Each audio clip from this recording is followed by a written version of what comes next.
so we'll thrive. With action figures from every age, join us now, turn the page. From the big screen to the small, it's Geek Week, the podcast of the year. Join the fun with laughter and cheer. Toys collecting and tales from the past. Tune in now, the good times will last. We dive into movies that make us dream, with memories like a childhood theme. TV shows that caught our eyes, let's collect the moments and rise. Like, share, subscribe, don't miss out. It's Geek Week, the podcast of the year. Join the fun with laughter and cheer. Toys collecting and tales from the past. Tune in now, the good times will last. Like, share, subscribe, don't miss out.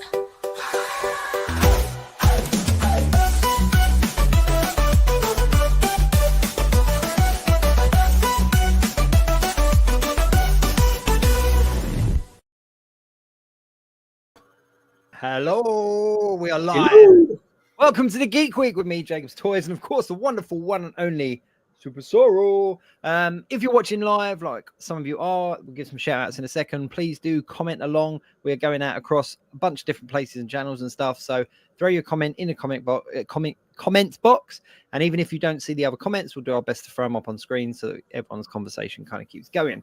However, if you are watching on catch up, like we know a lot of you do, Mr. Sorrel, what is it they need to put in the chat? Use the hashtag catchupgroup. Amazing, amazing. This is episode 186 of the Geek Week. First one of 2025, isn't it? Yeah. First one of 2025. Last week was the one before New Year's Eve, wasn't it?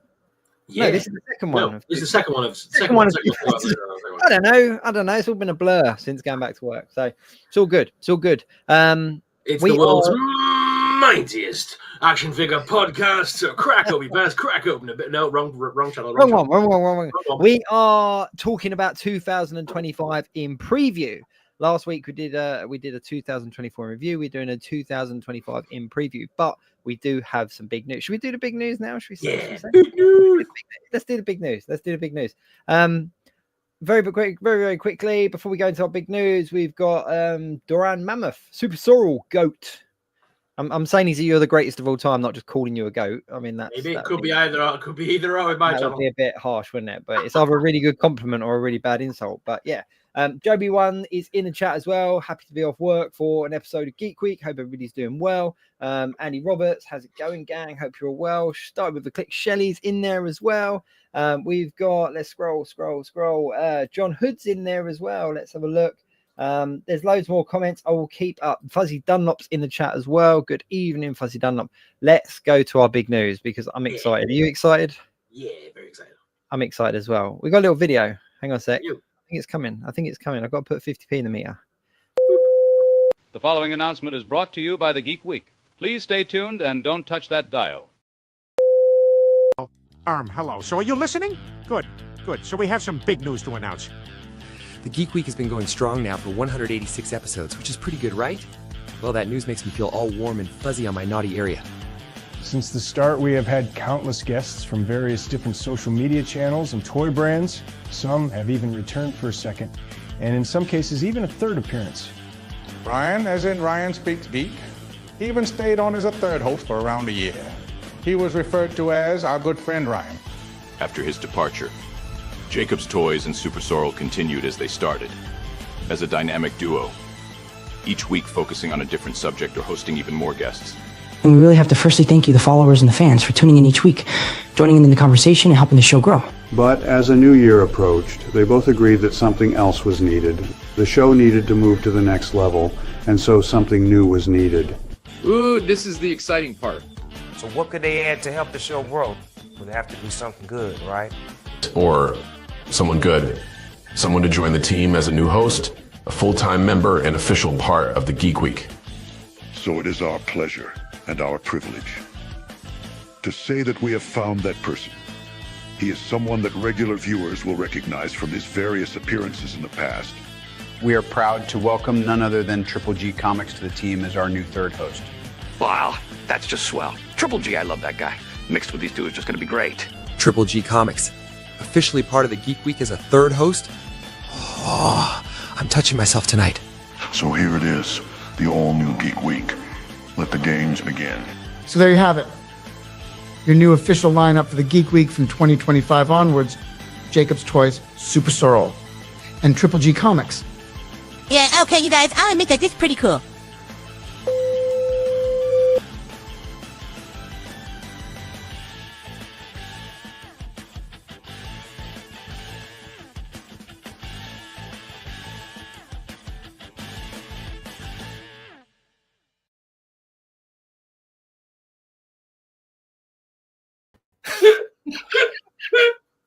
Sorry, the Beetlejuice followed by Deadpool broke me. TripleG Comics officially part of the Geek Week. Welcome. Well, hello there. Well, now I have to say that's the first time I've seen my little kind of cartoon emoji thing there. I know. I think you got my essence. Yeah, I like that. Good, didn't he? He did good. Our little guy that does it. I got in touch. I was like, we need a third one. We need TripleG. We've completely blown the budget that we've made in 186 episodes on all them celebrity appearances. So that's it. We're now back to the beginning. No, so TripleG Comics obviously joining the Geek Week officially as a member of the team. This is awesome news. Welcome. Fantastic. Over the moon that is, Aston. I love the show. You know that. I've loved being on the show. So this is really exciting. This is cool. You know that Pete's requesting that Beetlejuice clip at the end. Like, Oh, yeah. TripleG, I love that guy. There we go. Just very quickly, JB1 said, yo, let's go. Andy Roberts, let's go. TripleG. Start with a click. Yay, welcome, TripleG. Andy Roberts again. And what a video. How awesome was that? Jack Addison Cinema. Bethany Beth. How much paying him? Good old Beth. JB1, great announcement video. Bethany Beth, loved the video. John Hood, fantastic news. I will get to some of the other comments in a bit, but yes, this is very awesome. So obviously TripleG, you're no stranger to the show anyway. So it felt only appropriate to kind of open the door and go, welcome, join the team. So this is cool. We're a triple act again. This is awesome. Yeah. Gonna be fun. And you guys talk about all the same stuff that I love. So this is gonna be great fun. Can't wait to get into it. Wicked. So yeah, 2025 in preview. Let's talk. After that, where do we go after that? Like Nicholas Cage. You know what I realized this week? How polarizing my reading has become. I picked normally I just read comic books, but I picked up books recently, and how polarized this. So I'm starting again on the Harry Potter series because I haven't read it since I was a kid. But my other book to go alongside that, Lad Baby. What the hell is that? So I mean, sausage rolls and Harry Potter. What more do you want? Lad Baby is they're that couple that made all the Christmas number ones. And all the Christmas, they're a YouTube couple, and it's like their story, and apparently there's how they did it within the book, and there's all talk about what they did and all that cool stuff. So I thought I'd give it a read. Amazing. But so far, 90% of the book so far has been about them boasting that they got Elton John on a record. That's basically all the talk's about so far. Nice. Yeah. I don't blame them. Pickup wise, you guys had any cool pickups this week before we get into the show? Yeah. I tend to pick up a bit of stuff. Nice to see Fuzzy in the chat. He's all right. Thanks, Fuzzy. Appreciate that, mate. Fuzzy's one of my guys from over my channel. He's a nice book. Fuzzy, you might want to avert your eyes because I'm going to show some dolls. I thought I'd stick with toy-based stuff, guys, to show off this week. I did say if you're only going for toy-based stuff, I saw that commission monsters cover you got. Phenomenal. Absolutely amazing. So there's a story with that. So the lovely lady, I met her at Thought Bubble, and she took it away to Spain because she didn't have time to do it at the con. And then she messaged us and said, look, it's been ages, so I'm going to do you a full spread instead of just the one cover for no extra price. I only paid £100 for that. Wow. I mean, that's obscene. Absolutely obscene. But I'll show you some dolls. So I'm sticking, I love my vintage stuff. Look at that. Oh, wow. Nice. Look at that. So that's the vintage She-Ra. Not often you get one that's as complete as that. She's only missing a few little items like a hairbrush Is that an actual vintage one as well, Yeah, not yeah, like yeah. the recreation? No, this is the original. I only tend to do originals. You get that white is very clean for a retro figure. It's like Yeah. what 80s? That's nice. Yeah. So we've That's got them. awesome. So they're quite nice. They're quite nice. The She-Ra figures always frustrated me because I was a massive He-Man Masters of the Universe collector, and I enjoyed She-Ra. Like the crossover episodes, going back and watching it as an adult, it's so much better than I remember. But the figures always frustrate me because they were slightly different scale, weren't they, than the He-Man ones? So. So I don't remember having many of the original She-Ra figures. I was more Masters fan. Yeah. But I know I think I had She-Ra herself, but I didn't collect all the other ones. Someone in the chat's just asking if that's the Super 7 Godzilla. I can't remember. Sorrel, tell us. You got this one as well. Is it Super 7? That's the Super 7 one, yeah. Because the SH figure ones have all got the break. All his back would be like articulated. That's just the basic 5 like POA style. So that's the. I've showed you this guy before, haven't I? Boglin, original Boglin. Yeah. Original Boglin. Nice. Oh yeah. So speaking of original stuff, every now and then I have a bit of an episode where I think of something that I had when I was a kid and I just have to get it. And I reckon Jacob's gonna have had one of these. This was top. If you had one of these when you were my age as a kid, you were like the dog's bits. Do you know what I mean? You were the Just before I admit whether I had it or not, you're saying that I was a cool kid. Yeah, cool kid. That's what I'm saying. I'll take it. I don't want to see what the figure is. Like, Did you have one of these? So again, original. This is anybody that hasn't seen one of these. This is I'm saying original. This is not the proper Japanese one because they were expensive. These were knockoff ones your parents got. So this is a digital watch, but it's a transformer. Yeah. So these guys were, these little head turns around there. Little hands come out. I remember having this in the classroom and absolutely loving it. So I just got it into my head that I had to have another. I had to have a one. So I searched over good old eBay and managed to pick this one up. I haven't taken them apart yet to see if the digital, if it needs a battery, if it'll work. Because if it'll work, I'll wear it. Do you know what I mean? Yeah. But yeah. So got that. And I got a load of comics as well. Do you guys want to see comics or you? Yeah. We do comics. Jacob's getting back into his comics. Obviously, from our chats before, I'm a big comic fan, so always bring comics. Yeah. So, good friend of mine, who's an artist, did this for us. This is a Skeletor. Wow. This is rather nice. This is Ian Richardson, who's a stunning artist. Lovely, lovely guy. But he did that, a good old Skeletor for us. Lucky Devils #1 foil. That's an interesting story. That's quite a cool one. And then I went a bit mad for. Have you guys heard of 8 Billion Genies? Great series. Been optioned. Only 8 issues. Really interesting read. Got 2 copies of that. Basically, one day on Earth, everybody's got their own genie, and you get one wish. And it's about how that plays out. Now, that's cool. Sorrel, I know you're a horror man. They did a variant for this, and I had to get it. So do you know what the link is between that one? No. As you wish. It's the Wishmaster. Wishmaster. Yeah, so they did a Wishmaster issue as well. So That's cool. Loved them. Had to pick them up. And I've just finished reading, again, a recommendation for people, Geiger, Volume 1. This is by Jeff Jones. It is phenomenal. Current series is out, but I hadn't read the original run, so pick this up. Absolutely loved it. This is a stunning little read. So recommend people pick that one up as well. Nice. So there you are. That's my pickups. Nice.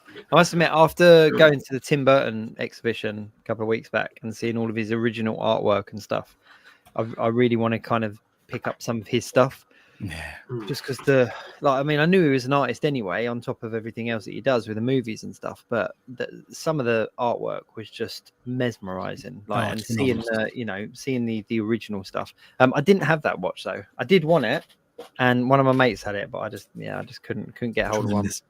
That's my childhood. Do you know what I mean? Yeah. And that's what a lot of my collection is these days. It's just stuff, nostalgia stuff, Yeah. I'm talking about retro. I managed to secure they're not the original ones, but I managed to. They're kind of retro because they came out in 2020. But the Kenner Ghostbusters. Oh yeah. On card where Hasbro did the re-release.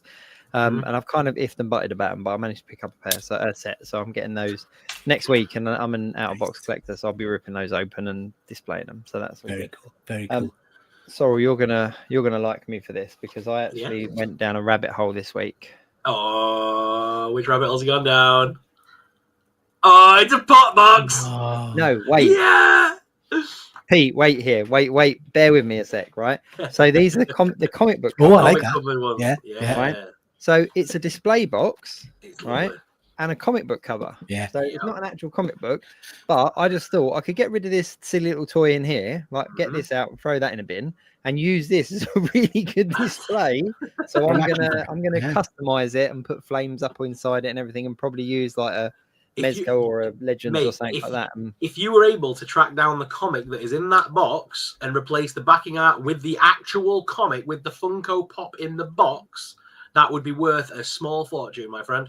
Yeah, probably. But the only thing I've noticed right now it would be. The only thing I've noticed is that there's a hole in the back of the box where the Funko's kind of attached. So it's kind of attached through the back. But I'm going to use them as a bit of a custom project. So because it's a nice little solid box, and considering these come in at about 15 quid, they're you would pay that for a box anyway. So I thought that's cool. Yeah. So I grabbed a couple. So I got that one as well. So I got the black suit one. Oh, nice. And they're cool little Funkos, but it's not my jam. So I'm just going to use the cases. So that was a rabbit hole went down a little bit for Sorrel. And then I did manage to get a couple more of these guys. So I got the Groundskeeper Willie, Mo from series 2, which is very cool, and Lusa. So I've now Where are you getting the series 2 ones from? Because I'm struggling to find them anywhere. I'll tell you. Look. You read that? No. There you go. No, I didn't really do. These are on Amazon. These were on Amazon at the same retail price as picking them up in a store. And then a series 2 one. So I've now officially got every one that's out. And they've announced series 3. 3 and well. 4. 3 and 4. Oh, is it 3 and 4 they've announced? They released 2 on. Well, there were 2 showing on Toy News International today. 2 waves. That's pretty cool. Bethany Beth said, JT, which card back variants are you getting? Ghostbusters. I don't know. I can't remember, to be fair. One of them. I was like, yeah, I'll have those. Well, I picked up because it's in Smith's right now. These are discounted as well. So because Halloween's officially over, Smiths don't want the horror stuff anymore. So you can get the Exorcist Reagan for 10 quid. So I grabbed Reagan. Nice. Can't beat me, Reagan. I can never say that one. Dilophosaurus. It's the fossil. It's the fossil one. So it's like a fossilized dinosaur. Oh, right. Kind of cool. I like that one. Cool. So I grabbed them. But the piece de la resistance for this week. Oh, Toxic Crusaders. I saw that. That's cool. This is the modern recreation. This is Trick or Treat Studios. But the lovely people over at Mad About Horror gave me the hookup on this one. It includes Secret Glow in the Dark slime, apparently.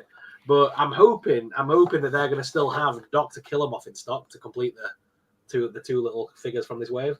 Nice. So I would love that one as well. But yeah, these are by Trick or Treat Studios. But it's basically just the recreation of the original. It's 5 away. Well, it's crazy that the movie materialized. It got filmed with the one with Peter Dinklage. It just never. I don't think it ever came out. Did it over here? No. Yeah. Have you ever watched the original Toxic Crusader? Years ago. Yeah. They are messed up. But they are really messed up. Yeah, it's just they did. I sat down to watch them, and there's about 4 of them, isn't there? There's quite a few of them, and I was just kind of like, yeah, this is messed up. I watched the original at HorrorCon about 2 or 3 years ago now. Because they do screenings at the one at Sheffield. They have like films on during the day, and the Toxic Crusader, the original one, was one of the showings, and I sat and watched it. I get very confused because I'm not up on Toxic Crusader and all that kind of stuff. But there was the original movies, and then there was kind of the cartoon version, and then there was the Marvel Comics version. Yep. But it all seems quite different. So some of it's quite, like you say, Jacob, quite rough. Like when like the release Dumb and Dumber and Ace Ventura, and then Cartoon Network picked up a cartoon for kids. It's the same sort of thing. Like the Beetlejuice cartoon is nothing like the Beetlejuice movie. Yeah. Same sort of thing. It's just they picked it up for kids who were bright and colourful. They could sell toys. They could release a cartoon. Done. Yeah. It's one of them kind of things. It was. Well, I mean, the cartoon I remember watching quite fondly, and then I watched the movie, and I was like, "Wow, this is this is not what I expected. This is not what I signed up for."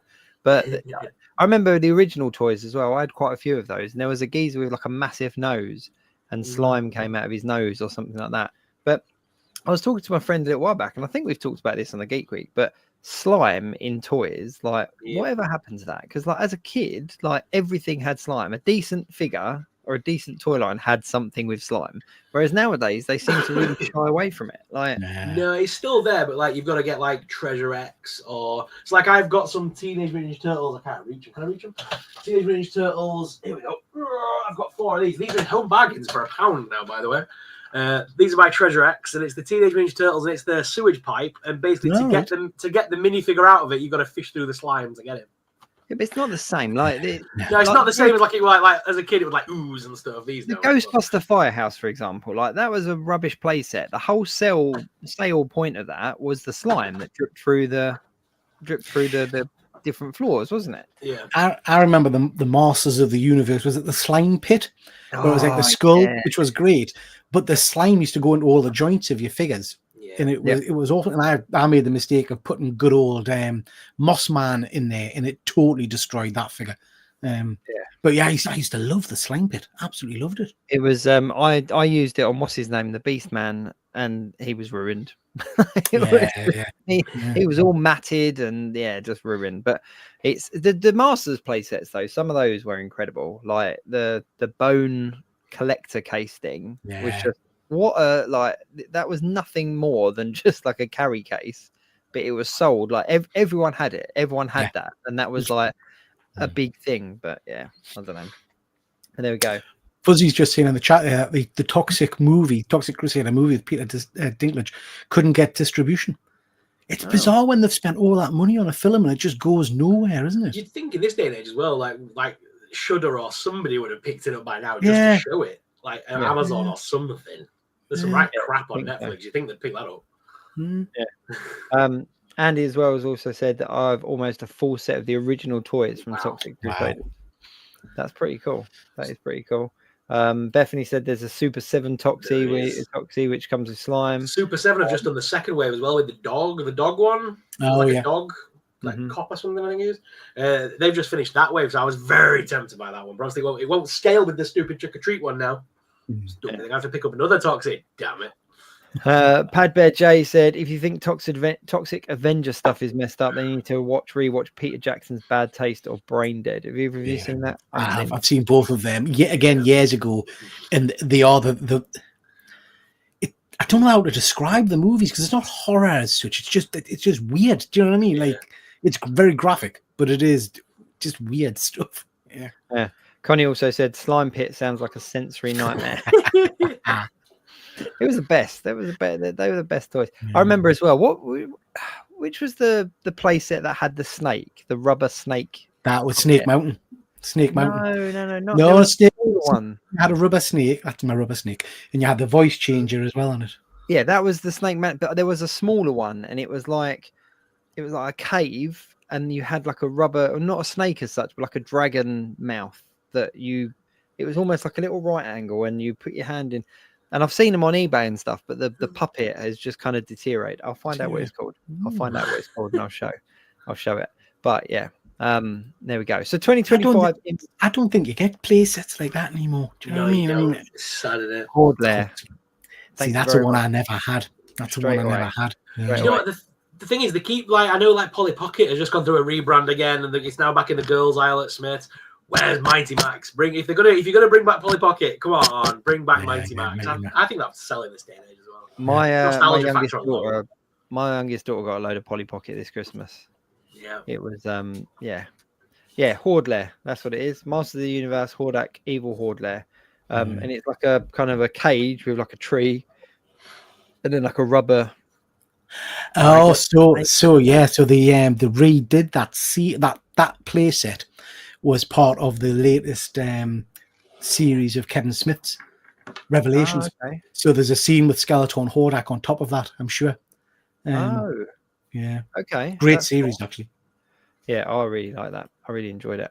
But yeah, no, my youngest daughter started picking up Polly Pockets this Christmas. That was what she was into, and I said exactly the same. I was like, Mighty Max has to make a comeback. Like it's just for the standard kind of boys alternative, like the fact there is so much Polly Pocket being churned out now, and I think that'd be quite cool because they were quite basic back in the day. They weren't very detailed, were they? They were cool, but they weren't very detailed. So I think they will.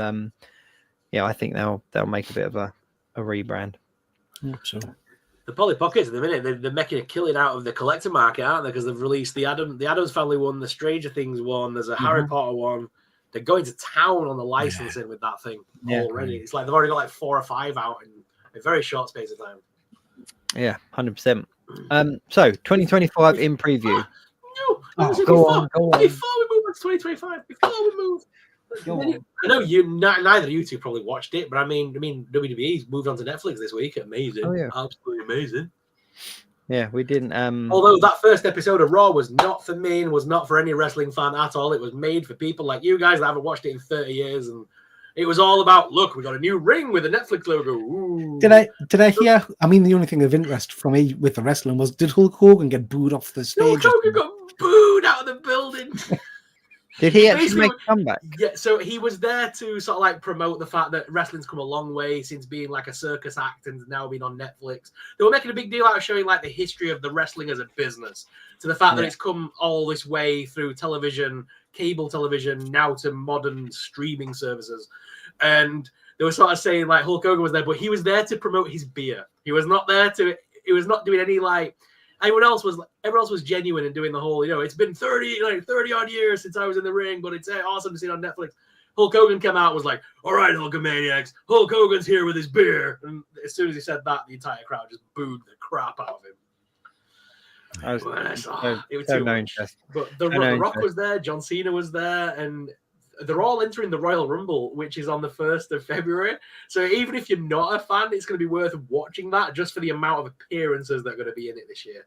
Because they're going to go, it's the first pay-per-view that Netflix are covering.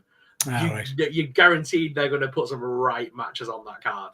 That'll be a circus act, won't it? Will be a circus act. But no, I haven't watched it. I haven't caught up with it. I've got too much other stuff. Mate, it's John Cena's final year. You're not going to see John Cena again after this year. You need to watch wrestling. You can't see him anyway. Can't see him anyway.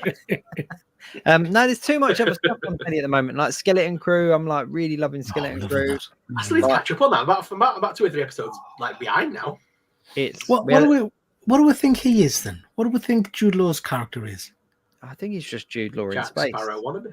But he's using the Force and stuff, isn't he? Or he's using a semblance of the Force. Yeah, and he had a saber this week as well, didn't we? Yeah. Saw a lightsaber properly. I think he might be a Force sensitive, but has never been trained. I'm going down that route. That he might be a kid of the Force from like the time of the Jedi falling, but hasn't ever been officially trained by anyone. He's just kind of learned his way as he goes. Yeah, that'd be a cool story because he can't be that he's another surviving Jedi of Order 66. That just gets a bit silly after a while. So it's got to be something new. Yeah. I don't know, because obviously if he was evil, he would have become a Sith, wouldn't he? He would have like moved over to the dark side or whatever. But yeah, I can't quite. We lost Sorrel completely. I am. He's kicked a wire out or something. No, I can't figure it out. I really can't figure it out. I just wondered whether he was maybe just because of his kind of like he's like a pirate and all the rest of it, whether he's just kind of picked up a couple of tricks, because we haven't actually seen him do much more than move some things around. Yeah, because at first I thought it's going to be kind of escaped away by saying it's magnets, or he's not using the Force. He's using like something else, But I don't know. He's done it too many times now in different ways that it's like, well. It's got to be the Force in some way. Yeah, I don't know. It's strange. I don't know. One thing for sure, though, I'm absolutely loving it as a TV series. It's just brilliant, and it's showing a completely different side of Star Wars, and quite refreshing, to be fair. Like to have something kind of different. Another one that I'm loving at the moment is here we go. There's a couple of theories going in. Joby One said he scrapped and pirated a low-key Force using his way to get by. Shelley said maybe he's injected with extra midichlorians, giving him the Force powers. So yeah, I mean, there's a couple of things. One of the other things as well, I don't know if you're watching this, Pete, but is Dexter. Oh God, I love it! I love it. So I wasn't sure on the first episode, and I was a little bit negative, thinking, "Oh man," but I've caught up now to like the latest episode. I'm all in. I'm loving it. Absolutely loving it. You know what? See, I was the opposite. The minute that intro started, and yeah, because the minute the intro started and it was almost frame for frame, I was like, there's attention to detail being put in this. And I think the people that they've cast as the younger versions are perfect. Like they are perfect. And what I really like about this, and I was explaining this to my friend that hasn't watched Dexter, is that this isn't a prequel series. This is essentially series 11 or 12 or whatever, because it's flashback, isn't it? It's a big flashback. Yeah. So you've got the main bulk of Dexter, which is I think seven series or something like that. Then you've got the New Blood, then you've got the Deadly Origins, and now after that we've got the next series of Dexter coming. But I'm absolutely loving it. Like, But have you heard they've also commissioned now? There's going to be a Trinity Killer series spin-off, exactly the same style as this, with John Lithgow doing the voice. Yeah, but I think that's great. I mean, I think it's brilliant. He was one of the best villains with by far. Like, sorry, I'm surprised you're not all over Dexter. Like, it's mate, I was all over Dexter in the 90s when his sister was blowing his experiments to smithereens. You know what I mean? And ooh, what does this button do? Different kind of Dexter, but you know. Yeah, I think you're talking about the laboratory, aren't you? I think I'm talking about a laboratory. Animated version. Yeah. So I didn't bother with the wrestling because I was like, I've got too much else going on. There's so many. This thing is right. Everyone goes on about this TV series, that TV series. Because obviously I don't know. I was born in '89, so I mean, I didn't see Sopranos till years after it aired. I watched like Supernatural after it aired, like because I was too young at the time when it officially came out, and then it was too far into it to go back. So it's like it's not until all these streaming services come out that you kind of go back and go, oh yeah, that was a thing. That was a thing. And this Dexter's one of those that I think it came out 2000s, and I was probably a bit too young at the time. But now to go back and sit through it is like 14 odd seasons long or something daft. So I did that with Game of Thrones. I didn't watch any Game of Thrones, and by the time people were talking to us about it, I felt it was too far gone. So I waited until it was done, and then during COVID, we blitzed the entire thing. You know, and loved it. There's a danger with that, but so I went back and tried to get my kids into Buffy the Vampire Slayer. Yeah, and sitting through the first season was hard. Rough. It was rough, you know, and we gave up. To be honest, it was like, whoa. It hadn't aged well. I had that first season on DVDs. It was one of the first DVDs I kind of went out and bought myself. And I remember like the box set opened up into like a crucifix. It was really cool. Yeah. But I watched it to death. And there's one episode where they obviously only had like 5 extras, because every time there's a scene change, there's somebody in like a blue jacket or a red jacket or something, and you see them walking in a different direction. And it's like, it just shows you how like low budget it was to start with. Yeah. Talking about TV series earlier on, Shelley said, have you seen that all episodes of From season 3 are available on Sky Max this Tuesday? Oh no, I haven't. I've seen season 1 and 2. Season 1 and 2 are amazing. So I've been patiently waiting for From, but I'm also patiently waiting for Superman and Lois season 4. I think we're on to, because I haven't seen the last season yet. That's great. I'm excited about that. I'm absolutely loving that, and I'm just getting to the end of season 3 now, knowing that we got season 4 kind of as a conclusion. But From was a really good TV series. So the fact that, you know, I've been patiently waiting for that, but I hadn't seen anything about that. So thanks, Shelley. I didn't know that was out. So that's another thing for me to watch this week. I knew it had been out in America. I've heard good things about this season. But yeah, it's one of those ones where it's a bit of a head scratcher, isn't it? Because it reminds us a lot of Lost. And I lost my faith in Lost by about season 2 or 3. So I'm hoping this maintains the excitement, but doesn't get too bogged down with the craziness, if that makes sense. Yeah. So could we just go back and I mean, Padbear Jay in the chat has definitely got it down to a T about how this guy survived Star Wars.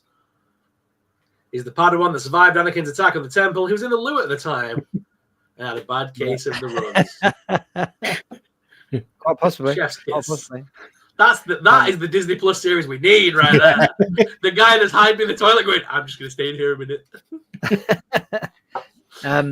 So 2025. Let's talk 2025 because there is lots going on. There is lots. I was just going to add that I love that little kid's face in episode. Sorry, I've had a few drinks now. I'm a bit wild, but I love that scene in episode 3. You know that bit where that little kid goes, "Mr. Skywalker, what should we do?" That poor little It's kid. graphic. Yeah. He died first. It's Anyway, intense. sorry. It is intense. 2025. Jack Addison. Sorry. Generia. Dear. I'll kick it off. Joby One straight away said, speaking of 2025 in preview, as a Black Series collector, I know. I'm hoping since media releases are slowing down that we'll get some interesting deep cuts. Looking at you, Nienum. I don't know who that character is. Is it that deep? But I don't know who that is. Ninedub is the little. He's the guy in the guy in the cockpit. The little pig. I want to call him Pigman, but he's not a pigman. Is he? He looks like a little piggy nose thing. Oh, okay. You know how I mean when I say that, though, don't you? Yeah. So it's him, Ninedub. I'm just a bit over Star Wars myself. Like I'm a Star Wars fan, but I don't know. I was completely over Star Wars until Skeleton Crew. Yeah. The last few TV shows just, and it's really hard because I'm a what I would class as a casual Star Wars fan. I love the movies. I've done Star Wars Celebration and all that kind of stuff, but I'm not kind of in depth into the lore and all that kind of stuff. So a lot of my friends who are kind of what I would call Star Wars kind of massive fans were all kind of dead excited about Ahsoka and telling us how much I should love it because this thing showed up and that thing showed up. And it was just like, yeah, but the overall show is just cack. It's just not doing anything for us, you know? So yeah, I was kind of lost hope a little bit until Skeleton Crew came along. Yeah, I was all in with Skeleton Crew the moment I heard the words werewolf pirate in space. I was like, that's all I need to know. I'm sold at those words. You need to watch the latest episode. Oh yeah, you do. Yeah, you do. If he's your favorite, you need to watch the latest episode. I don't know. I won't lie. When Mandalorian came out, I was kind of like, "Oh, this is exciting. This is new," and all the rest of it. And then I think we just got overkill. And then when it got to kind of Book of Boba Fett, and he came out kind of riding on top of a what's it called? Oh, what are they called? Rancor. Was it a Rancor? Rancor, yeah. He came out riding the Rancor. I was just like, no. See, I didn't mind the Rancor riding. It was the kind of the mopeds, multicolored mopeds, and and Boba Fett, who I'd always assumed was this badass character, didn't know but sit around and mope. And it was just a weird series, that one. Yeah. For me, the Rancor riding was just, it would be the same as having Ian Malcolm coming out on the back of a T-Rex. It was kind of like, no, it doesn't work. Like, you know, the Scooter Gang, JB1 said, yeah. Some people really love the Scooter Gang, though. I didn't mind that, to be fair. I didn't mind that. I don't know. I just, after there was too much. And like you say, with Skeleton Crew, it just feels like something different. But I don't know. I feel that Star Wars is very much damned if they do and damned if they don't. Yeah. You know what I mean, so I did enjoy Andor. I'll give them that. I thought Andor was very strong. Andor was good. Andor was very good. Jack Addison said, "Let's not forget naked Boba fighting BK in the sauna." Yeah. That was all kinds of fetishes going on, wasn't it? That was all sorts of fetishes going on in that one. Oh God, Fuzzy. Yeah, I tried to block that out of my mind. That was horrific. Yeah, it's almost like they just kind of had like an idea tank of like, right, let's take this thing and this thing and see if we can make it work. Like, let's take parkour in a forest and just But it was just how poorly done it was. Do you know what I mean? How silly it looked. It was. Yeah. You just needed that sound on TikTok of the guy going parkour over the top of it. I was thinking of the American Office when I watched that scene. Parkour. Yeah. So 2025. What things are you guys looking forward to the most? What's kind of on your kind of hit list? Going to Liverpool Comic Con with a big net and finding Denise Richards. They've got some cracking guests coming this year. I mean, every time. Liverpool, awesome. The lineup's mental. Yeah. Yeah, there's lots. So for me this year, outside of kind of movies and TV and stuff like that, I'm definitely trying to get to more cons. I've decided over the last year or two that that's where my passions lie, going out and meeting other people and having a few drinkies, dare I say, and then doing the con and having a look around. So I'll be doing a lot more of that. Toy-wise, I know, Jacob, you're the same as me. I'm a 1/6 scale collector. And I feel we've kind of hit this really interesting point in 1/6 scale where we're starting to get more comic related characters now, and that sounds silly, but we've got an awful lot of MCU figures or DC movies figures, which is great. They've got the likenesses and all the rest of it. But I'm a comic book fan by heart, and we're now starting to see more proper comic book figures, like a Ghost Rider and things like that. Do you know what I mean? So that's got me very excited. I'm waiting on a few figures coming in, so I'm looking forward to seeing them. And then I was trying to movie-wise, think of there's what I'm loads. waiting on. I was trying to think on what ones I'm waiting on, because the problem with 1/6 scale is that, you know, it, like anyone that collects 1/6, like the pre-orders and the kind of announcements go up like years in advance sometimes. Like, you know, you're waiting for a long time on a figure, and I've kind of lost interest in kind of pre-ordering and waiting, and more just kind of trying to pick things up that are readily available.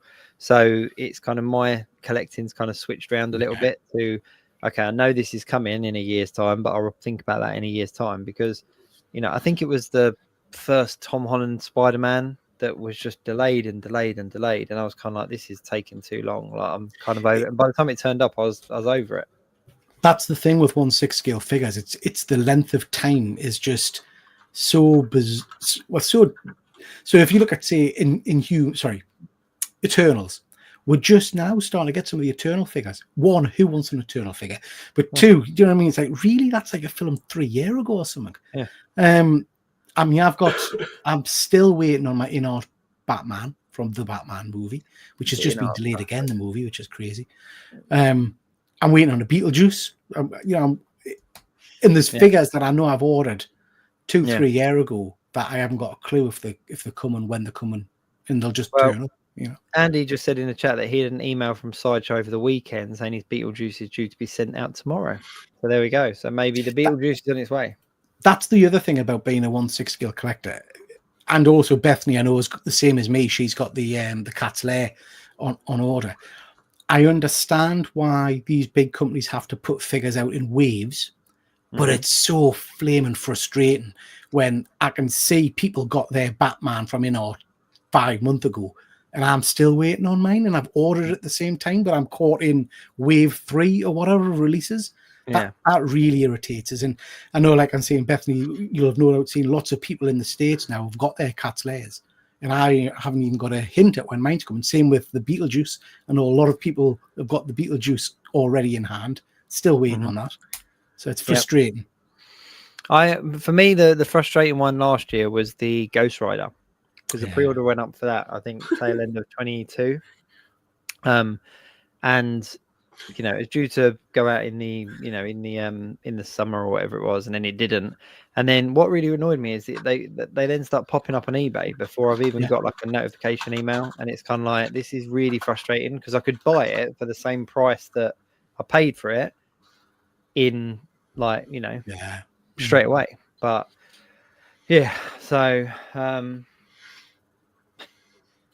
So just in Beth's comment, a few ones get in my cat lair. So that just tickled me. A few ones get in my cat lair. I think we need to go back and figure out when the cat, because we announced the cat lair when it officially got announced. We talked about it with Ryan back on the show. And I love the fact that it's still not in people's hands in the UK. I love it, and it's still ongoing. I don't think I had any grey hairs. I think my beard was fully dark. The saga of the cat's lair continues. We talked about it when it was a pipeline dream that Super 7 wanted to produce. It's been so long. Fuzzy's just saying in the comments there as well, seeing how many times Blade gets pushed back. That's just become a bit of a joke now, isn't it? I think it's officially cancelled now, isn't it? Isn't it officially cancelled yet? I don't think it's just crackers. You know what? Like, say what you want about the Deadpool Wolverine film. It was nothing more than an over the top cameo fest, mock it itself. Do you know what I mean? But it was good to see Hugh Jackman in the full cow and everything like that. But the one thing it really did for me was it made me not want a Blade film. Like, just sort of seeing Wesley Snipes one more time was kind of enough. And I was like, actually, I don't want this character to be kind of redone. Yeah. What did you think? There was a bit of news this week, wasn't there, that apparently approached Nicolas Cage to come in as Ghost Rider, and he turned them down? Yeah, there was supposedly they were in talks with Ben Affleck at one point about Daredevil. There were talks here with Ghost Rider as well, and there was one more as well. that they supposedly spoke to. Yeah. But yeah, I don't know whether he would have fit though. I'd love to see Nicolas Cage's Ghost Rider again, but I'm a huge Ghost Rider fan anyway, and I would still anything love Ghost it. Rider. Yeah, I've always said I would still love it if they brought him back just to pass the Ghost Rider mantle on to the next kid who's going to play the. It doesn't have to be Johnny Blaze's Right. Ghost Rider. It could be. I mean, I think the obvious thing is to pass it on to I forgot his name. Reyes, is it? Robbie Reyes or something? Yeah, the Robbie Reyes character, because it's the more modernized version, and just have Johnny show up and basically have the mantle passed on, like the ghost thing leaves one body into the other. And Robbie Reyes becomes that character. That'd be the cool way of doing it. Yeah. Like doing the nod and the run and all that. It's one of those. It's one of those characters that also lends itself to that. It's almost like the Doctor Who kind of regeneration element.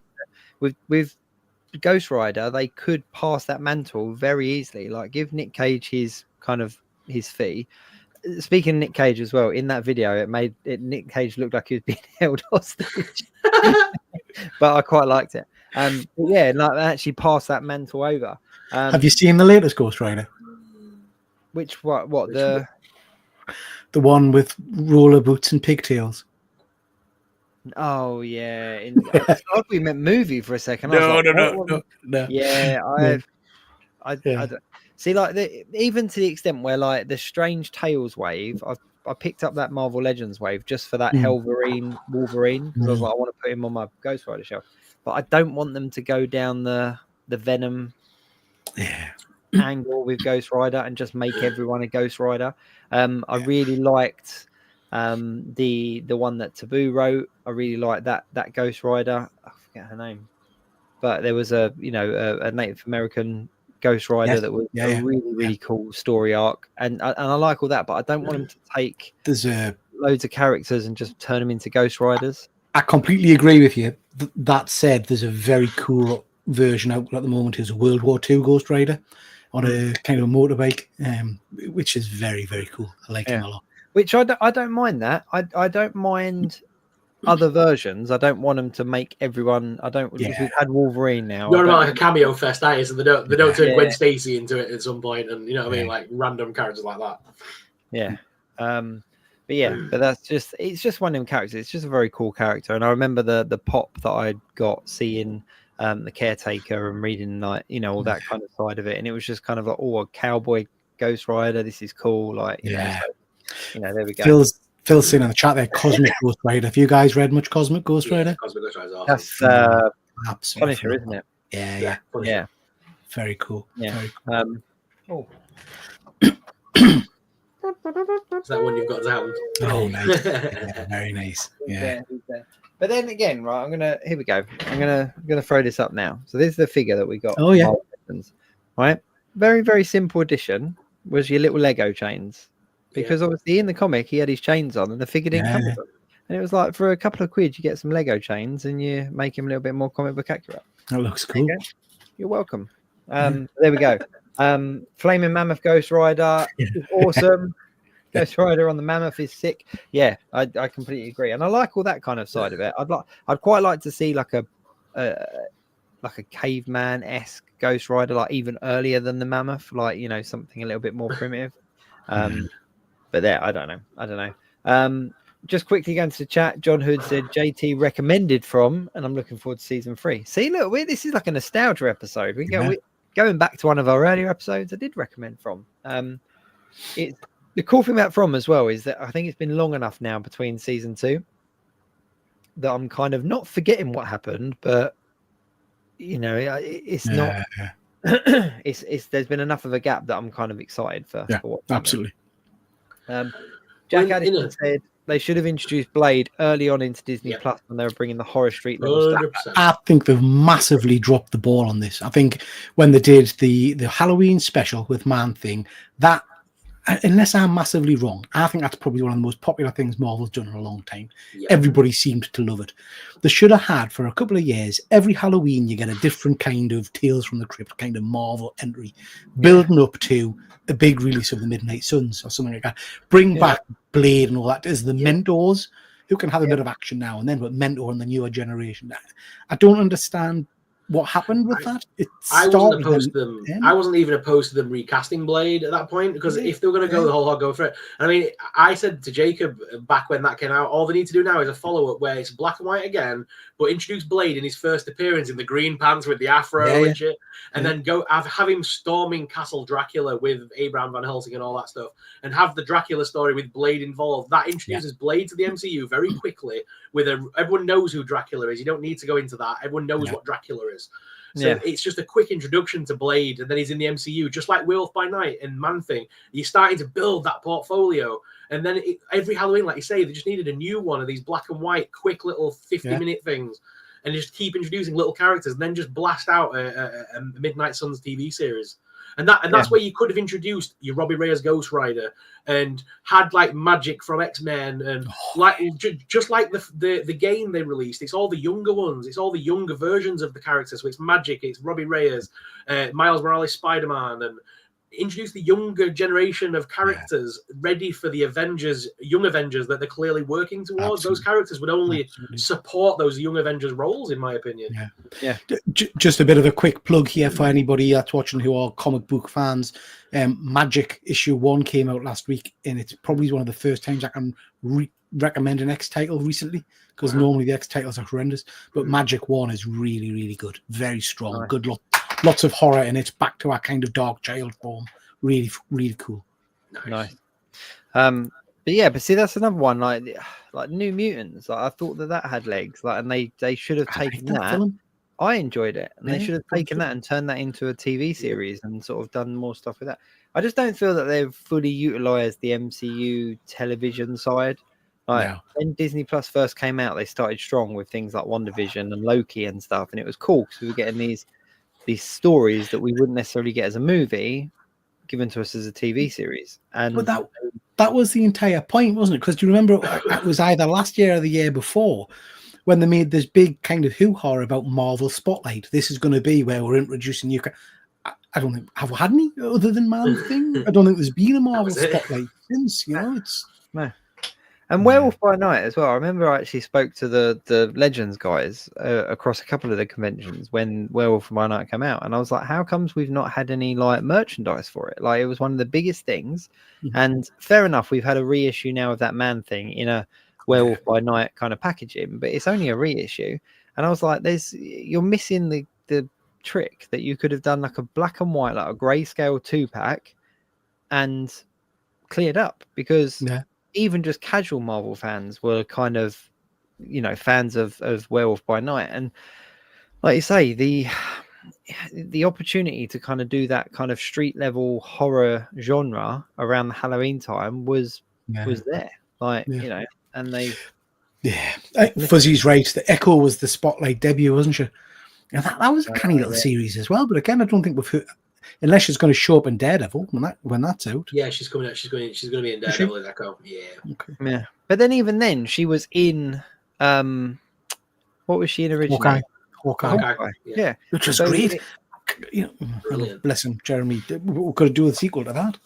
Yeah, I watch that Hawkeye series pretty much every Christmas. It's like it's kind of like I'm just really frustrated because obviously the final parts of that take place at the Rockefeller where the Christmas tree is, and the end of Spider-Man, you see him swing through past the Rockefeller at Christmas, and I was like, how hard would it have been to have had people fighting on the ground at that point, just so that you could go, oh look, that would have been very cool. Yeah. But it's good. I'm really annoyed as well because obviously I go to New York in a couple of weeks, and they've only just taken the Rockefeller tree down on the 10th, I think it is. What are we on now? So yeah, it's down. So I'm going to miss it by like a few weeks. But I did see, I don't know if you guys saw this, but Arnold Schwarzenegger was spotted at the Rockefeller filming for his what is it called, Man with a Bag Christmas film for next year. There's something very cool about seeing Arnold Schwarzenegger in like a Santa-esque suit. Like, I'm looking forward to that one. That's going to be very cool.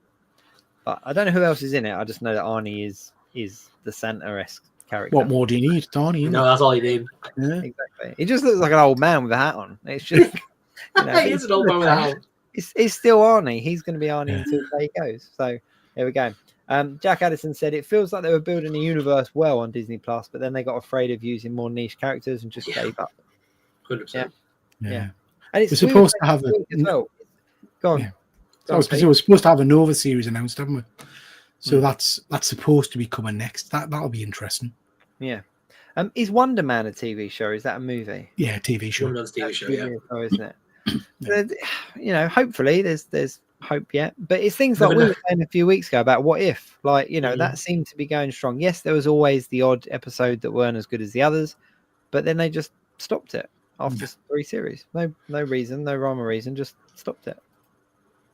Crackers. But there we go. So movie-wise, we were talking movies anyway, weren't we, before we came on? There's quite a lot coming out in 25. Yeah, heck of a lot. I know we touched on a few last week, but there's obviously a lot more. I'm just having a look at the list now. From a Marvel perspective, it's Thunderbolts. I think that's got me most interested. Thunderbolts I'm very excited for. The one on the list that you shared earlier on that I hadn't noticed, Predator Badlands. Yeah, Badlands. Have I been under a rock? Like, when was this announced? That's a follow-up to the one they did last time. The last sort of, like, what I forgot they called it. Prey? The Native American one. Yeah, it's a follow-up to Prey, basically. Oh, right, okay. There's an animated one out as well, isn't there? I can't remember what that's called. Yeah. And The Running Man, is that a remake of the old Arnie one? So I think that's a remake, yeah. I haven't heard much about that, but so it's I'm surprised it's out next year if we've heard nothing about it leading up to it, you know. Now You See Me number 3, I think, is out next year. I'm quite excited for that because I have enjoyed number 1 and 2 of those. Which one? Is it Now You See Me? Yeah. That I really like those films. I really like them films. It'll all be about who is in the lineup though for that, because the things that made those films for me was the lineup. I think some of the others we will copy. We cover. What's the original? It's the original cast coming back, I think. That's good. So that should be interesting. But you know what, toy wise as well, like I don't know. There isn't anything that's actually like. Well, hold your horses, because we are 2 weeks away from Toy Fair London, where we know that a ridiculous amount of toys will start to drop. Then it's Australia, then New York. So we are coming up to Toy Fair season, where we will get a ridiculous amount of news very quickly.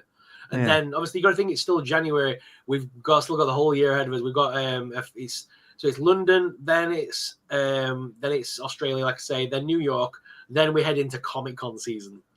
So we're going to start seeing a lot of stuff very quickly. This year, have you seen who's at London this year? London one is... I'm regretting not going now. I'm really kicking myself. Which one are we looking at? The summer one or No, London Toy Fair. Toy Fair. Yeah, it's at Olympia in about 2 weeks' time. Yep. And Jada Toys are there, Hasbro are there, Bandai are there. The big hitters are all there this year. Playmobil, Lego. It's ridiculous the amount of people that are going to be there this year. Yeah. Jada Toys is going to be there showing off all the Scooby-Doo stuff. They're gonna have the Street Fighter line, but that is complete now. That is complete, done and in the bag. They're just waiting for the months to pass so they can release the figures 2 by 2. But they're starting on the Scooby-Doo line now. Right. Okay. Which I'm really excited for, because they showed off about 4 of those at San Diego and they looked amazing. So I've never been to one of these big London toy fairs. Have you guys been to them before? I've been to London Toy Fairs. It's a trade show technically, but over the years they've introduced, like, they allow influencers to come. All you've got to have is like a minimum subscriber count of like 5,000 followers or something, and then you can basically create a badge and go around. And it's all the PR people that are there, so it's like the PR team from Lego, Hasbro. And basically, you have to get an appointment for each booth. It is a bit of a ball ache, but it's worth doing. Because, like, I went a couple of years back, and I was gutted that I couldn't get the big ones. You're like your Hasbros, and they didn't really care about me back then. But Playmobil, of all people, gave me a shout, and I was like, I'll come see Playmobil. And they had at that time they were just releasing the DeLorean and Scooby-Doo, so I got to see all of that before it came out, basically. And I was able to film it and talk to this lady was talking me through it. She goes, "Do you want to review the DeLorean now?" And I'm like, "Yeah." Hell yeah, baby. So I got like first dibs on the DeLorean and stuff. So it is a really good show to go to. Like Funko are going to be there. I know you guys aren't really big Funko fans, but Funko release about 200 new figures at that con, at that event. Every year they have a massive release of stuff. So it's more of a kind of a show in terms of there's not much to buy. No, you can't buy anything. There's nothing to buy at all. There's nothing's for sale. It's like Bandai are there, and they're basically wanting people like us to go that are creators and talk about, oh, these figures are coming in 2015. This is their lineup for the summer season or whatever. It's more of a trade show and a PR event more than anything. Okay. But it's fun. It's a lot of fun. If you're a big toy nerd like we are, it's just an opportunity to go geek out for an entire day with other like-minded creators. No, it's one I was due to go last year, and something came up, and I wasn't able to make it. And then I had all intentions and purposes to go this year, and then it just didn't work out either. So I don't. Yeah, like the year I went, Bandai brought they were celebrating. It was the whole anniversary thing for Batman at the time. And they had like one of the Batmobiles. I think it was the Batman Forever Batmobile that was there, and they had like a dude dressed as Batman, and it was a lot of fun to have that. You photo take it with the Batmobile, and then obviously they were like, "Do you want to come look at all the toys that are coming out?" I'm like, hell yeah! So it's very cool. It's very cool. Yeah. Bethany Beth said, "Blind Bag the game coming soon." That'd be quite cool. Is this a thing? I don't know. Or is this an in-joke? John Hood also said that Badlands is set in the future. Yeah. We've talked about this a lot on my channel, because that Predator movie, Prey, for me was great. I really, really enjoyed it. But it's such a simple premise that you could have tons of Predator movies going forward, just doing exactly the same mock-up, really. Stick it in a different time period. Yeah. Places, yeah. Predator versus samurais, Predators on pirate ships. Predator, you could anything, because they've been visiting work God knows how long. Yeah. You could just have it that could be the franchise going forward. I think it would be tremendous. I would love to see one in like a World War II kind of. Can you imagine how? Well, that's what I thought Badlands was going to be originally, because we chatted about this. We thought Badlands was going to be World War II-esque or something like that. Yeah.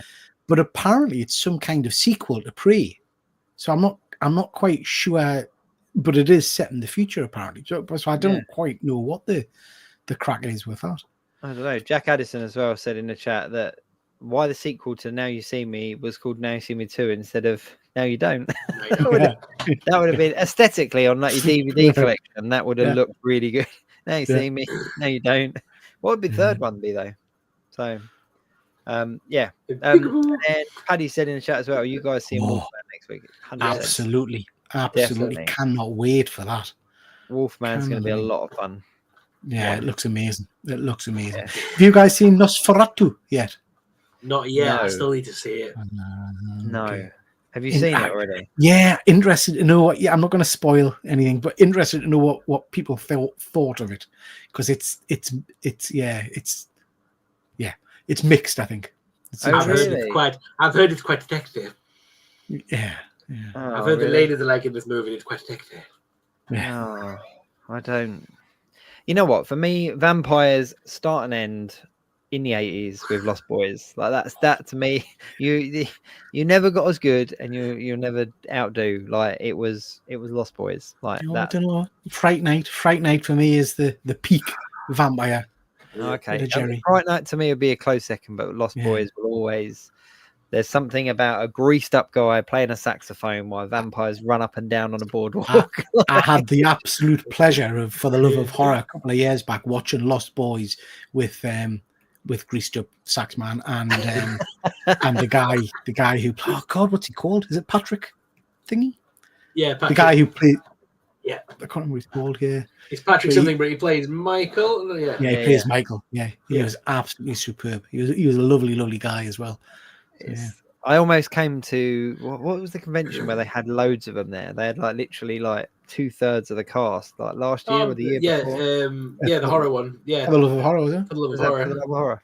Yeah, that's one we're at. Yeah, so because he wasn't there on that night, that was the Friday night when they did the live show, but the next day Keith Sutherland was there as well.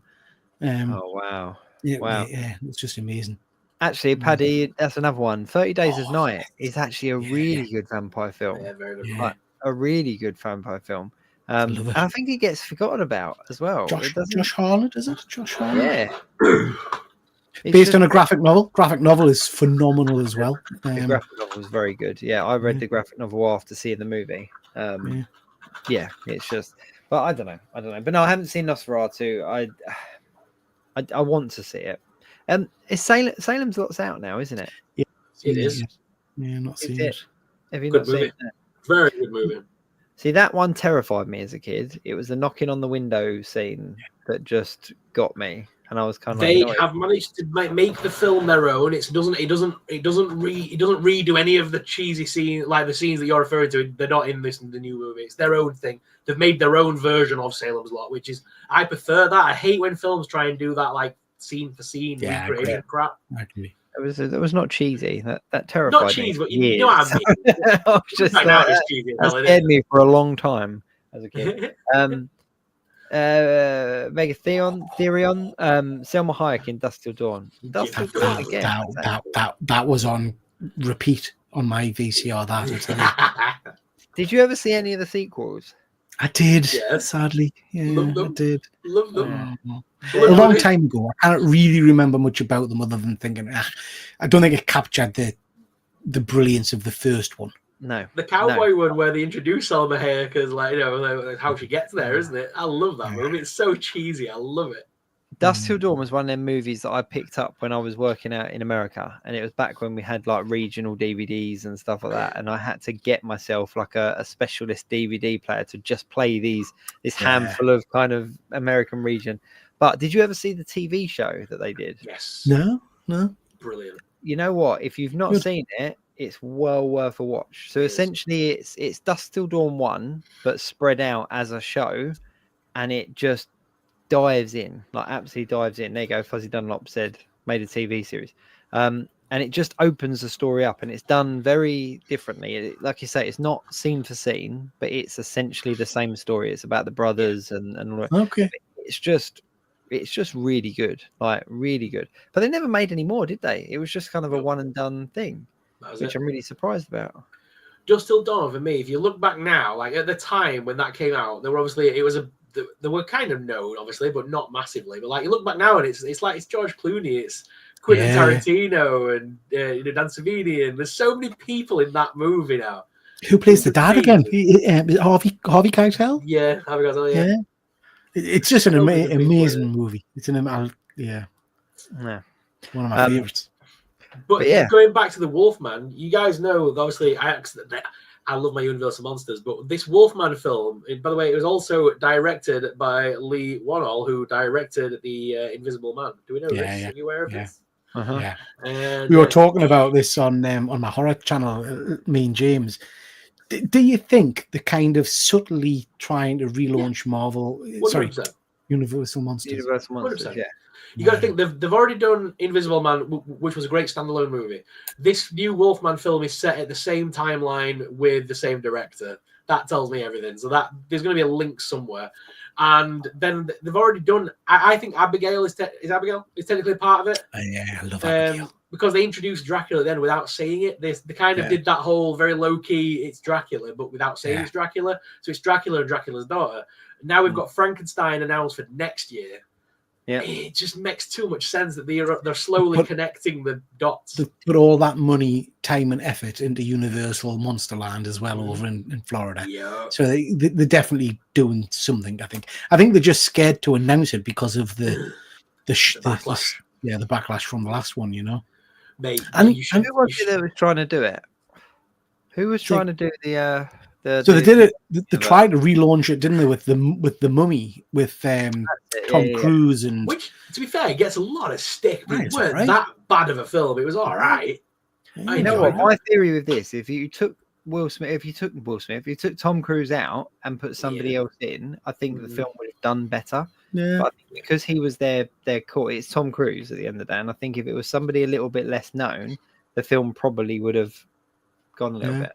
They missed a trick years ago, absolutely years ago, with The Mummy, with Brendan Fraser. They missed a trick. All they would have needed to do, like me and Ryan discussed it on one of our things a while back, all they would have needed to do was create The Mummy 2, but instead of being the Mummy 2, have it Brendan Fraser on another adventure, but in Transylvania, and he comes across Dracula or the Frankenstein, or just have that same cast of characters going through the Universal monster movies, and then draw them all in at the end. Even instead of, I mean, because like I wouldn't have even been mad at Hugh Jackman. Van Helsing. As Van Helsing, bring him back. He was all right. It's that in that universe it works.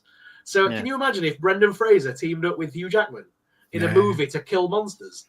Frig yeah, I'm all in.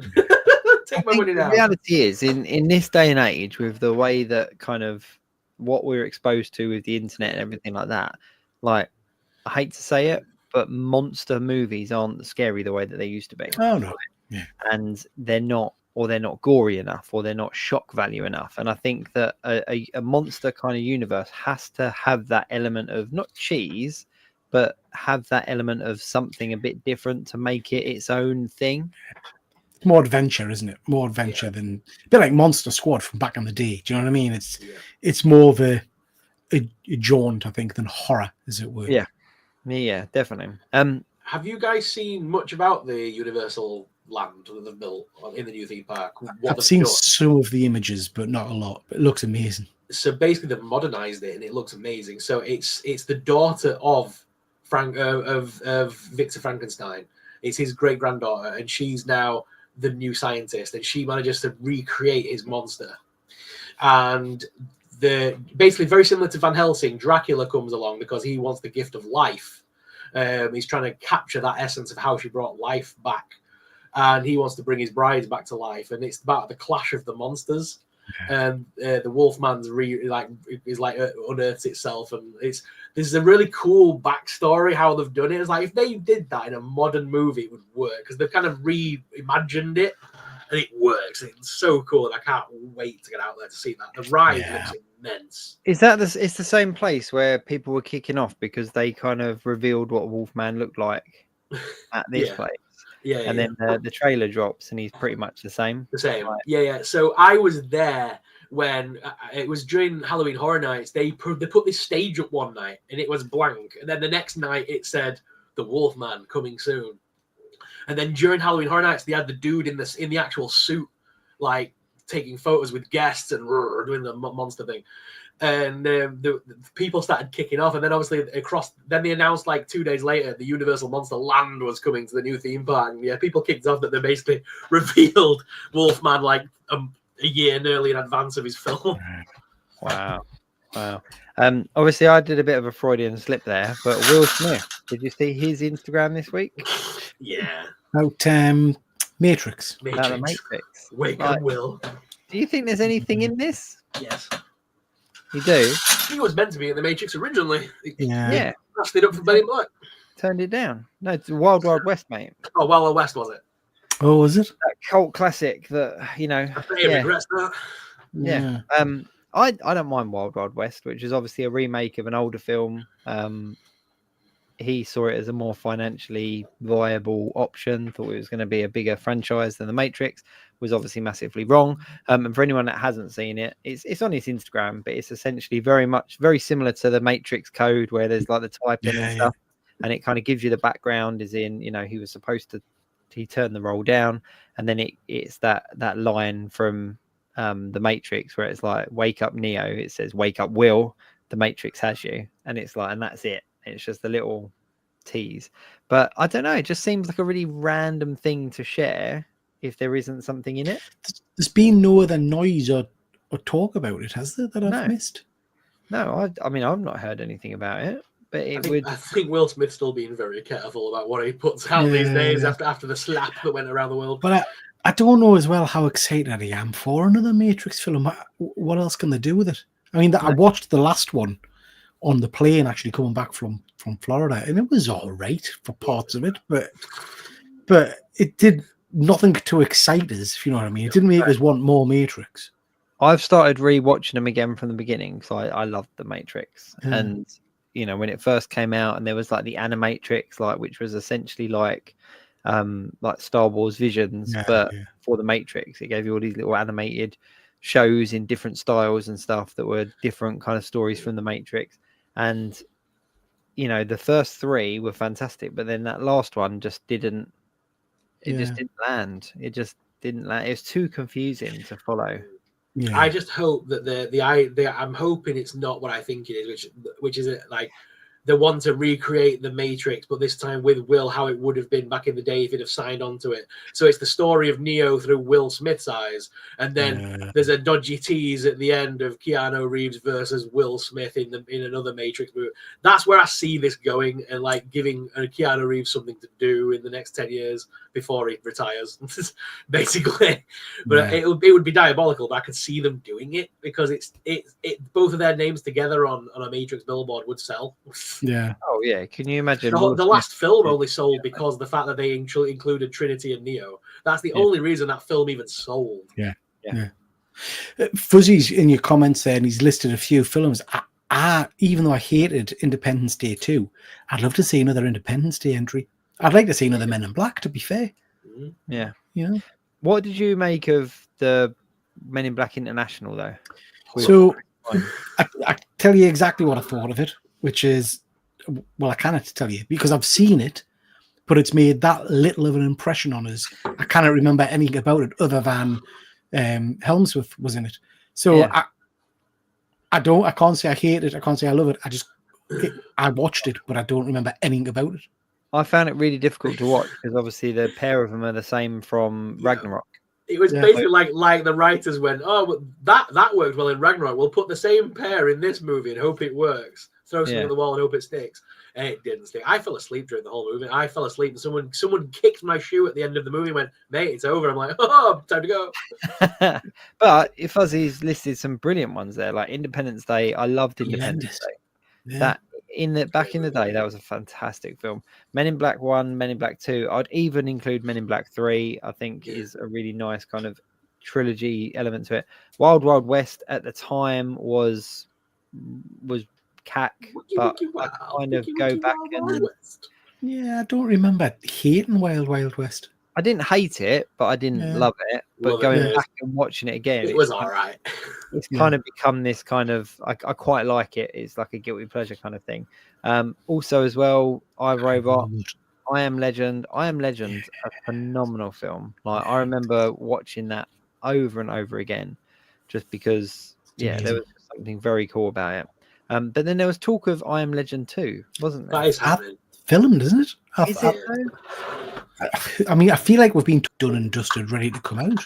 I heard it was one of those. Sorry, go on. Michael B. Jordan was supposed to be playing his son, because obviously his wife and his kid got away, didn't they? And he was supposed to be playing his son, and I don't know, but supposedly they're both in it. I don't know. But yeah, Fuzzy Dunlop said first Batman versus Superman mentioned too as well. And I remember the pop for that because obviously it was based in the future, and you see this billboard for Batman versus Superman, and it was like, nah, that would never happen. Like that, that's not going to happen. But it did. It did. And their logo didn't look that much different to what we saw in I Am Legend. Yeah. So the update on I Am Legend 2. Michael B. Jordan spoke to People magazine back in June of 2024 and said it's in pre-production and they're still working on getting the script up and running properly. I'm guessing after that, obviously the slap with Will Smith would have taken effect and people kind of all studios kind of pushed Will Smith away for a little while. So it's probably that was probably part and parcel of the delay, to be honest. Joe 3B1's got an interesting point there. It's years since I've seen the original Matrix. Is that right? Is that Keanu was the fourth or fifth time the Neo event had happened? Yeah. So when you're in the room with the... You could have a Will Smith version then, couldn't you? When you're in the room with the architect, it basically does that many worlds theory, and it's all the different reactions that Neo has had over the times that this has happened. Basically, the system goes into a reboot and basically restart. The end of the Matrix is basically Neo going through with the reboot phase again. They're putting him back into the Matrix and it going full circle. So it's like a computer system. Everything goes around in circles. So that's the whole point of it. Yeah. And we're just in a simulation that keeps getting deeper and deeper every time they're rebooting. But it's the same sort of thing. They could do it technically and do it that way if they wanted to. Yeah. But he's just a Neo from another system. Neo's just a code name at the end of the day. It's somebody within the system always ends up being the one that breaks the system. Someone always breaks free of it. I think my difficulty will be, and this only comes from going back and rewatching it because they're all on Netflix at the moment. Yeah. And I forgot how young they all were in that first Matrix film. Like Neo, like Keanu Reeves, literally looks like he's straight out of Bill and Ted. Like Fresh off of Speed. he is Fresh off of Speed, really, really young. And I just think Will Smith isn't young anymore. And I think if they were gonna do it, they should have done it before. I think now it's just I don't know if it would have the same effect. What if Will Smith is playing the Morpheus style role? What if he's going to be the guy that frees them all or something? That could be cool. Like Lawrence Fishburne is like well young in it. Like he's still well young in it. Like you watch the kung fu scene, you know the bit where he first learns I know kung fu, like you know that they look like they could do it. Like you know they're like it's not unbelievable, even though it's like this is not about how strong I am or how fast I am. And all those kind of, but it still looks believable. Whereas kind of you get somebody that's kind of 50 pushing 60, it's kind of like it's interesting because Keanu said this week or last week, I think he was being interviewed, and he was asked about another John Wick film, and he said it's getting physically impossible for him to do some of the moves or the action, and it does look a bit silly the older you get, I guess. Yeah. I'd much rather. I think if they were going to reboot it, which it's a franchise that they could quite easily reboot, they would have to just go for a lot of hard reboot and just recast new people and just hope for the best, I suppose. Thing is, they don't even need to do a recast or a rethink. Just tell a story from within the Matrix without Neo. Just do another Matrix story, because that's the. Well, as soon as you introduce Neo, he's the God character, and then you're going through that path of the one and all that crap. I'd rather see the agents being badasses that can kill you, and they're physically scared of them, because that is the joy of the first film. It's not until the very end that he even gets these full power, is it? Yeah. The whole film they are running from those guys and having to do the whole over the they're jumping over the rooftops and stuff. It's awesome. But I think the Matrix 2 missed a trick, because obviously in the Matrix 2 you're then introduced to the other ships and the other teams and stuff, and they're all, like you say, they're all going into the Matrix and doing their things themselves. And I just think they missed a trick by not just doing some kind of spin-off where it like follows a different team, like you're saying, the tribe, different team, different crew, and then they can reference all these characters, because obviously they're out there in the universe and they can speak to them on the radio and the comms and that kind of stuff. They kind of did with the Animatrix, which gave you another story of Niobe and thing, and then they kind of gave you the Enter the Matrix video game at the time, which followed the path of Niobe, and I forgot his name. That was such a good with game. That was such a good game. I just couldn't put it down. But for me, like it reminds me as well, because obviously bullet time was like a big thing, wasn't it? The way that they did all that. And do you remember the Max Payne games? Yeah. That had the bullet time aspect to it as well. Why are more films not using this? Like this, it's just something very because cool. it's instantly, as soon as you do it, it's like when Shrek did it. It's instantly a joke of Neo, isn't it? It's instantly a 90s gimmick joke. But you know what? When I played the Max Payne games, I didn't once think, "Oh, I'm playing the Matrix." Like it was just very cool, like gameplay, you know. But I don't know. I'm a Matrix fan. At the end of the day, I'm. You can just see my little Neo hand poking out of my. He's just there, just there, like doing it. But yeah, I'm a Matrix fan. I just don't know if I'm here for. I am a Matrix fan, but I have to say I'm a lazy cinema goer. And what I mean by that is I like to be entertained, and I don't always like to think too much. And the Matrix, as it got more and more into it, started to make my head hurt, and I didn't know what was happening, and I was there just for the pretty lights and the fighting. Do you know what I mean? Yeah.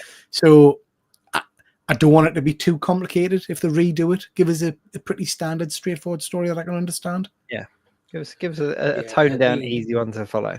At the time, that film was meant to be very thought-provoking, and when you look back now, it's quite dated. But at the time, that was genuinely the fear of tech people. Oh yeah, well, the first one came out in like 1999, and if you even to the extent where you look at the kind of tech that they use, and like he's on his internet, and it's like proper like dial-up mode. AOL. What cracks me up is that there's a scene early on where he's kind of selling information or whatever. So it's the White Rabbit bit, you know, where the geezer turns up, and he gets a shoebox out and he's got like mini discs. He gets this mini disc out and like gives it, oh, it's all on there. It's like, oh, cool, this is great. Like, and I was like, wow, this is and the phones, like obviously they're, it's like, yeah, it's. Can you imagine just throwing an iPhone into that original Matrix film and just like, blow it up? But that's it's all good. It's all good. Didn't they turn into sisters? Yeah, the Wachowski brothers are now the Wachowski sisters. Oh, are they? Yeah. Oh, there you go. So maybe they'll come out with something new. Who knows? But yeah, there we go. I think out of all of those films we've just talked about, Independence Day is still the one that I think. I can't remember the last time I had a good alien invasion kind of movie. I'd love another Mars Attacks. But would I? Can you beat that perfection? That cast? Do you know what I mean? I don't think you can you? Peak. I think that would remaking that would just be too much. And it's Tim Burton and but an alien invasion. Fresh-faced kid. Yeah, one of his first roles, I think, wasn't it, Jack Black? It was. But an alien invasion kind of flying saucer type movie, I don't feel like I've seen it on the big screen for a long time. Because I saw Independence Day at the theatre. And that scene where the White House goes, special effects for the time, that was freaking amazing. Amazing. And I don't think I've seen something like that since, See, the Signs for me was a really good alien film. That to me, it was that scene where they're watching it on the news and you see the alien walk past the fence at the party. It still kind of messes with me. But Scary Movie ruined that for me. Scary Movie did ruin it. And I really had high hopes for what was it, Nope? Because that was supposed to be. That was meant to be. Yeah, it was such a disappointment. The trailers for it looked incredible, and I was like, "This could be the next big alien movie." And then it was aliens eating horses and pooing them out, and it was just like, "No, this isn't." The scariest bit about that was the whole monkey thing. The monkey bit, which I didn't really understand what that was linked to, but yeah, the Nope for me was rather disappointing, I have to say. But yeah. Jack Allison said, I think Arrival was the last big movie about aliens landing, but that became more about the human character. Yeah, very true. Very true. But no, they do need another big alien invasion film. That would be cool. I think they're scared to release one, mate. I think that's the thing. Because it's all too real nowadays. Well, yeah. It was. I mean, can you imagine if the US government would have come out 10 years ago and said, we have a flying saucer and we're working on redoing its technology or whatever? The fact that the American government released that last year and nobody batted an eyelid scares the crap out of me. How bad is our world got that we've gone? By the way, aliens up there, we've all gone, yeah, mate, we're dealing with something else. What? Yeah. As a 90s kid, that's mind-boggling news. The next Harry Potter it's not real. But one thing that I did enjoy alien-wise was what's it called? American Horror Stories. Did you see that? The black and white alien American Horror Stories. So American Horror Story is obviously the anthology series, or whatever. But then they did like a spin-off show called American Horror. Yeah, I've seen a lot of them. I don't remember the alien one. Yeah, so this was like a double feature. So I think the first 4 episodes are one story, and then the next 4 episodes are another story. But the second part of it is all black and white, based in the kind of 1940s Roswell era. And the concept of what is going on with the aliens and how it works was really quite not scary, but the concept was quite scary in comparison. There we go. Jack Addison said the chimp bit in Nope was based on a true story about a pet chimp that mauled a woman, nothing to do with aliens. Yeah. There you go. Stephen Butler there has just commented, if I can just do a shameless plug, I've got a video coming out about V in probably the next 4 or 5 weeks, a look back at the original V series. That, for me, Stephen, was one of the best series, the original I'm talking about. Although I have to say the remake was pretty good as well. But the original mini-series was phenomenal. Absolutely phenomenal. I remember being freaked out by that when they were eating gerbils and things, and Freddy Krueger freezes his arm off. I think, no, does he freeze part of his arm off? He goes in and saves someone, doesn't he? Yeah. Just an amazing series. It dropped the ball massively when it went to V, the TV series, and you had the lizards getting married and shit like that. It was like what? But the original miniseries was amazing. Didn't work. Hmm. Right. John said, "Have you seen No One Will Save You on Disney Plus?" I've heard about it, but I haven't seen it. I've seen some trailers for it, but it looks great. Yeah, I might have to give that. Give they. I think the review. I'm ashamed to say this. Don't judge us. I think they reviewed it on Gogglebox, and I watched that and thought, oh, this looks interesting. So yeah, I'll have to go and check that one out. But it looks interesting. It looks good. Oh, cool. That's our time. We're at the end of the show already, guys. That's like flown by. So, did you get 3 with 2 cans, or did you just stick to one? No, I got through both, mate. Don't worry about that. It's all right. I've started on the coffee now. We're all good. That's right. That's really good. So there we go. That's talk about. We barely even touched on 2025. We've just geeked out for the last 90 minutes about films. we started and then it just went. So we always have good intentions and it just veers off into some abyss. We'll continue this at some point in 2025. But Pete is here. Pete, TripleG Comics is obviously part of the team, so he'll be back with us next week. We're going to announce a couple of shows in advance and get them linked up so you guys know what is coming. Anything you guys want to add before we kind of round up? Anything going on this week that keep people I've got a show on Tuesday night at 9 o'clock with my pal Efren, where we're going to be talking about comic books that are coming out in the next few months. So recommending some comic books. And then on Friday, I've got One Good Scare show at 9 o'clock over on the other channel where I'll be talking all horror news. Amazing. Before we leave, I'm gonna run the announcement video one more time before our end credits, just for everyone's viewing pleasure. For everyone that has tuned in and joined in on the chat, thank you very much for being here. Tried to jump in on some of the comments. If we've missed you, we do apologise. But if you are watching us on Catch Up, Mr. Sorrel, what do they need to put in the chat? Hashtag Catch Up Crew. Amazing. Is there anything dodgy you want to make anybody put if they're watching all the way through?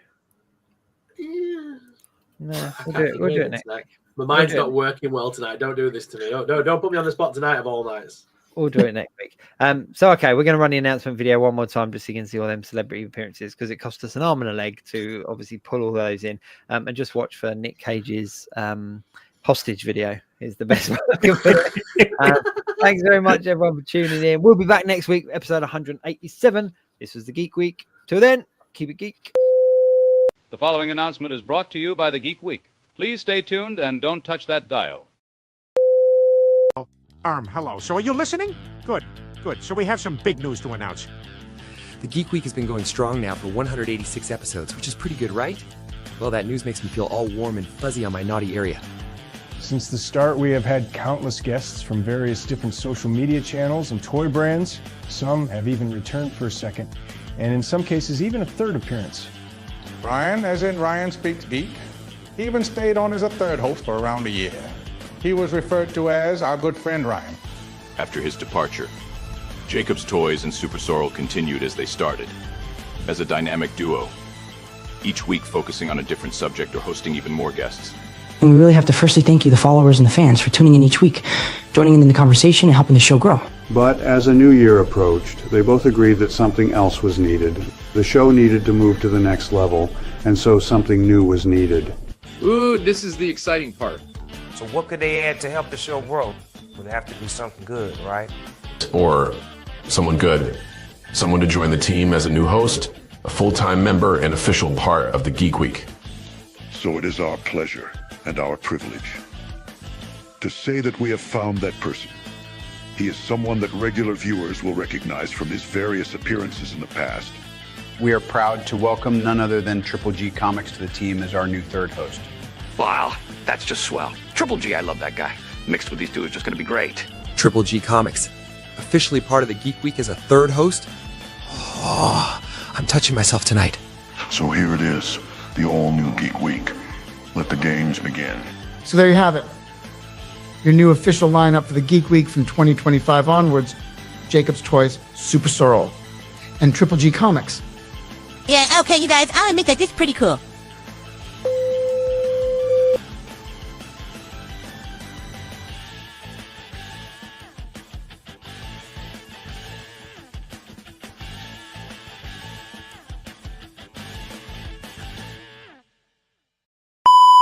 game over, man. It's game over.